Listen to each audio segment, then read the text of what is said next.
எல்லோருக்கும் எல்லாம் என்று திமுக அரசு செயல்பட்டாலும் மகளிருக்கு கூடுதல் திட்டங்கள் செயல்படுத்தப்பட்டுள்ளதாக அமைச்சர் ராஜேந்திரன் பட்டியலிட்டு ஆதரவு திரட்டினார். சேலம் வடக்கு தொகுதியில் திமுக சார்பில் போட்டியிடும் அவர் வள்ளுவர் காலனி, அல்லிக்குட்டை உள்ளிட்ட பகுதிகளில் வீதி வீதியாக சென்று உதயசூரியன் சின்னத்திற்கு வாக்கு சேகரித்தார். திமுக அரசின் திட்டங்கள் மற்றும் தேர்தல் வாக்குறுதிகளை பொதுமக்களிடம் எடுத்துக் கூறிய அமைச்சர் ராஜேந்திரன் தமக்கு உதயசூரியன் சின்னத்தில் வாக்களிக்கும்படி கேட்டுக் கொண்டார்.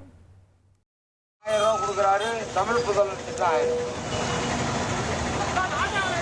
இது நிறைய கடந்த 5 ஆண்டுகள்ல குறிப்பா எல்லாருக்கும் எல்லாம் என்கிற ஆட்சி மகளிருக்கு கொஞ்சம் கூடுதலா எல்லாமே செஞ்சிருக்காங்க.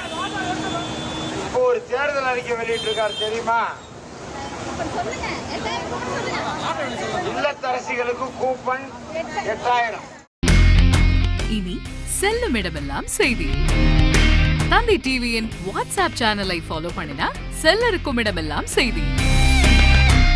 இதோ QR கோட் இப்பவே ஸ்கேன் பண்ணுங்க, ஃபாலோ பண்ணுங்க.